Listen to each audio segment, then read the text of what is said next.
जय हिंद, जय संविधान। दोस्तों, आज हम लोग संविधान की आत्मा को लेकर के आपके सामने आए हैं। आज हम लोग अध्ययन करेंगे संविधान की आत्मा का। संविधान की आत्मा का अर्थ प्रस्तावना का हम लोग अध्ययन आज करेंगे। प्रस्तावना संविधान की आत्मा कहा जाता है। प्रस्तावना को संविधान की कुंजी कहा जाता है। प्रस्तावना को जन कुंडली कहा जाता है। प्रस्तावना को जो है अन्य अन्य नामों से अलग अलग संविधानकारों ने दिया है। तो प्रस्तावना से कम अच्छे क्वेश्चन जो बनते हैं, जो यूपीएससी और यूपीएससी में पूछे जाते हैं, उनका हम लोग अध्ययन करेंगे। सबसे पहले आप प्रस्तावना को समझिए कि प्रस्तावना है। तो आपने लगभग हर किताबों में देखा होगा, जो एनसीईआरटी की बुकें होती हैं और आपके क्लास 6 की बुकें होती हैं या जो सरकारी बुकें होती हैं, वो आपने अध्ययन किया होगा। क्या कि हम भारत के लोग भारत को एक संपूर्ण प्रभुत्व संपन्न, समाजवादी, पंथ निरपेक्ष, लोकतांत्रिक राज्य बनाने के लिए तथा उसके समस्त नागरिकों को सामाजिक, आर्थिक और राजनीतिक न्याय, विचार, अभिव्यक्ति, विश्वास, धर्म और उपासना की स्वतंत्रता, प्रतिष्ठा और अवसर की समता प्राप्त कराने के लिए तथा उन सब में व्यक्ति की गरिमा और राष्ट्र की एकता और अखंडता को सुनिश्चित करने वाली बद्धता बढ़ाने के लिए दृढ़ संकल्प होकर अपनी संविधान सभा में आज तारीख 26 नवंबर 1949 को मिति मार्ग शुक्ल सप्तमी संवत 2006 विक्रमी को एतद द्वारा इस संविधान को अंगीकृत, अधिनियमित और आत्मार्पित करते हैं। तो अगर हम इस संविधान की बात करें तो ये प्रारंभिक दौर में उद्देशिका के नाम से जाना जाता था और आपसे बारंबार क्वेश्चन पूछा जाता है, उद्देशिका को किसने प्रस्तुत किया। आप जानते हैं कि 13 दिसंबर 1946 को जे.एल. नेहरू द्वारा उद्देशिका प्रस्तुत की गई। बहुत इम्पोर्टेंट क्वेश्चन है कि किसके द्वारा उद्देशिका सर्वप्रथम प्रस्तुत की गई। तो जे.एल. नेहरू के द्वारा सर्वप्रथम 13 दिसंबर 1946 को उद्देशिका प्रस्तुत की गई। इसी उद्देशिका को हमने 22 जनवरी 1947 को स्वीकार किया। आपसे क्वेश्चन पूछता है कि उद्देशिका को संविधान सभा द्वारा कब स्वीकार किया गया। तो उद्देशिका को संविधान सभा द्वारा 22 जनवरी 1947 को क्या किया गया, स्वीकार किया गया। अब इस उद्देशिका में कुछ ऐसी बातें हैं जो बाद में जुड़ी और कुछ ऐसी बातें हैं जो मूल संविधान में जुड़ी, हम उनका चर्चा करेंगे। अगर हम लोग बात करें पहले लाइन की, हम भारत के लोग भारत को एक संपूर्ण प्रभुत्व संपन्न, यहाँ पर देखिए भारत शब्द 2 बार आया है, एक बार यहाँ आपको देखने को मिल रहा और एक बार आपको यहाँ पे देखने को मिल रहा। और भारत ने पहले लाइन में स्पष्ट किया कि हम भारत के लोग भारत को एक संपूर्ण प्रभुत्व संपन्न, टोटल डोमिनेट, हम किसी के दबाव में नहीं। संपूर्ण प्रभुत्व संपन्न का अर्थ होता है किसी बाहरी दबाव में ना होना, आंतरिक नीतियों के निर्माण में किसी बाहरी दबाव का ना होना संपूर्ण प्रभुत्व संपन्न को प्रदर्शित करता है। उसी प्रकार अगर आगे हम लोग बात करें, समाजवादी, पंथ निरपेक्ष, लोकतांत्रिक गणराज्य, समाजवादी, पंथ निरपेक्ष और लोकतांत्रिक गणराज्य बनाने के लिए तथा उसके समस्त नागरिकों को, अब यहाँ पे देखिए समाजवादी शब्द आया है। समाजवादी शब्द का अर्थ होता है अमीरी और गरीबी के मध्य के अंतर को समाप्त करना, सीधी सी भाषा में बात करें तो। उसी प्रकार से पंथ निरपेक्ष का मतलब होता है सेकुलर, भारत का कोई धर्म नहीं। और लोकतांत्रिक, डेमोक्रेटिक रिपब्लिक आपको देश को बनाना है। अब यहाँ पर आपको 2 शब्द देखने को मिले, समाजवादी और पंथ निरपेक्ष। तो इस समाजवादी और पंथ निरपेक्ष शब्द मूल संविधान में नहीं थे।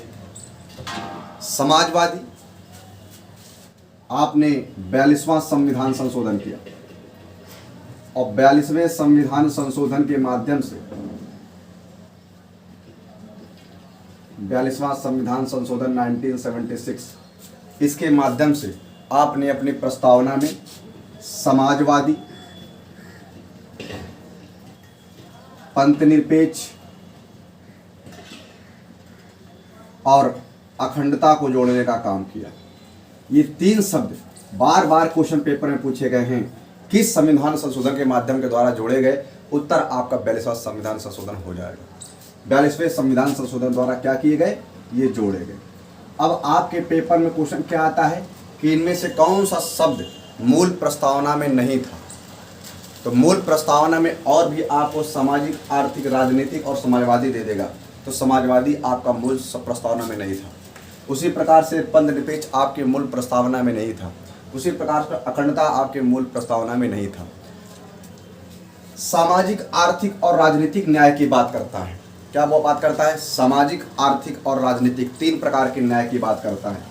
अगर हम न्याय की बात करें तो न्याय के रूप में 3 प्रकार की बात करता है। वो कौन कौन से हैं? सामाजिक, आर्थिक और राजनीतिक। हर तरह के न्याय देने की बात कर रहा है। विचार, अभिव्यक्ति, विश्वास, धर्म और उपासना की स्वतंत्रता। अगर आपसे पूछा जाए स्वतंत्रता की कितनी बातें करता है, कितने शब्द यूज किए गए हैं स्वतंत्रता के लिए, तो विचार, अभिव्यक्ति, विश्वास, धर्म और उपासना, कुल 5 शब्द जोड़े गए हैं स्वतंत्रता के लिए। ये 5 प्रकार की स्वतंत्रताएं आपको दी जाएंगी जो विचार, अभिव्यक्ति, विश्वास, धर्म और उपासना से संबंधित होंगी। प्रतिष्ठा और समता, अवसर की समता। अगर समानता की बात करेगा तो समानता के लिए आपको 2 शब्द दिए गए हैं। प्रतिष्ठा और अवसर की समता प्राप्त कराने के लिए तथा उन सब में व्यक्ति की गरिमा और अखंडता, एकता और अखंडता को सुनिश्चित करने वाली बद्धता बढ़ाने के लिए दृढ़ संकल्प होकर अपने संविधान सभा में हमने संविधान को स्वीकार किया। देखिए, एकता और अखंडता का क्या अर्थ है? एकता और अखंडता, अखंडता शब्द भी आपको बाद में जोड़ा गया।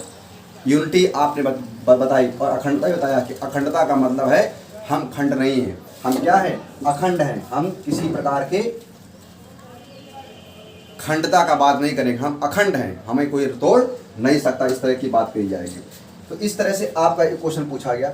एक क्वेश्चन भ्रातृत्व का, उसी फ्रेटर्निटी के लिए एक शब्द आपका यूज किया गया है, और वो शब्द कौन सा है? सुनिश्चित करने वाली बंधुता बढ़ाने के लिए। क्या बढ़ाने के लिए? फ्रेटर्निटी बढ़ाने के लिए दृढ़ संकल्प होकर हमने इस संविधान सभा में क्या किया? 26 नवंबर 1949 को जब संविधान का काम पूरा हुआ था तो हमने इसको अंगीकृत, अधिनियमित और आत्मार्पित किया था। ये आप ध्यान रखेंगे। तो 3 प्रकार के न्याय की बात करता है, 5 प्रकार की स्वतंत्रता की बात करता है और 2 प्रकार की समानता की बात करता है।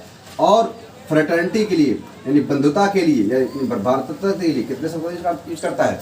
1 शब्द यूज करता है। तो ये 3, 5, 2, 1 करके एक क्वेश्चन आपके पेपर यूपी पीछे 2018 में पूछा गया कि न्याय में कितने प्रकार की बात की गई है? 3 प्रकार की। स्वतंत्रता में कितने प्रकार की बात की गई है? 5 प्रकार की। समानता में कितने प्रकार की बात की गई है? 2 प्रकार की। और बंधुता में कितने प्रकार की बात की गई? तो आप कहेंगे 1 प्रकार की। और ये शब्द समाजवादी, पंथनिरपेक्ष और अखंडता की संविधान संशोधन के माध्यम से जोड़े गए। तो आपका उत्तर होगा 42वां संविधान संशोधन 1976। प्रस्तुत कब किया गया? आपका उत्तर 13 दिसंबर 1946 हो जाएगा। और स्वीकार कब किया गया? तो आपका जो होगा डेट वो 22 जनवरी 1947 ये होगा। अब यहाँ पे कुछ समझने की जरूरत है कि इसको कुछ लोगों ने अलग अलग नाम दिया। इसको कुछ लोगों ने क्या किया? अलग अलग नाम दिया। ठीक है, ये आप लोग समझ गए होंगे। अगर हम बात करें के.एम. मुंशी का, क्वेश्चन पूछा गया पेपर में, के.एम. मुंशी के अनुसार, के.एम. मुंशी के अनुसार सब प्रस्तावना क्या है? तो के.एम. मुंशी के अनुसार प्रस्तावना,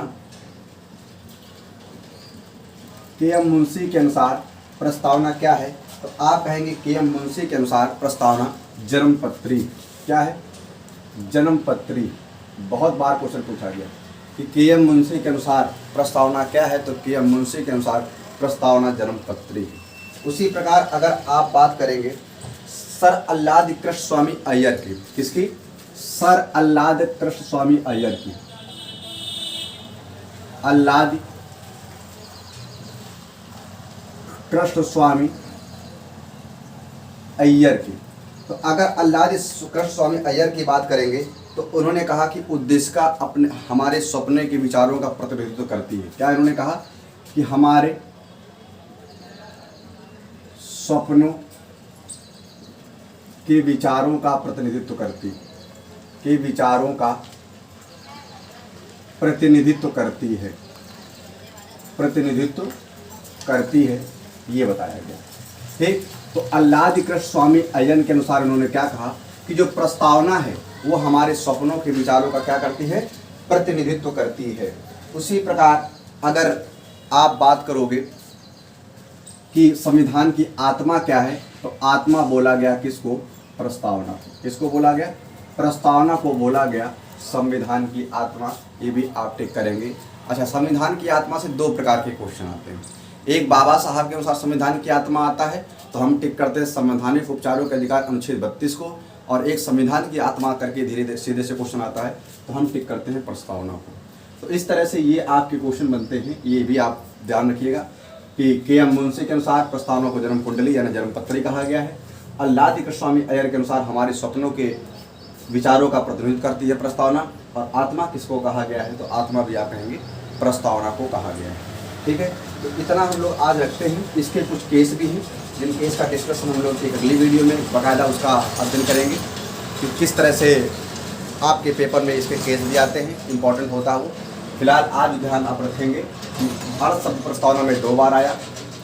उसके बाद आप कहेंगे कि न्याय प्रकार की 3 प्रकार की उन्होंने बात किया, स्वतंत्रता में 5 प्रकार की बात किया, समानता में 2 प्रकार की बात किया और बंधुता में 1 प्रकार की बात किया, बंधुता बढ़ाने के लिए। ठीक है, तो ये आप ध्यान रखेंगे कि ये सब चीज़ें हैं।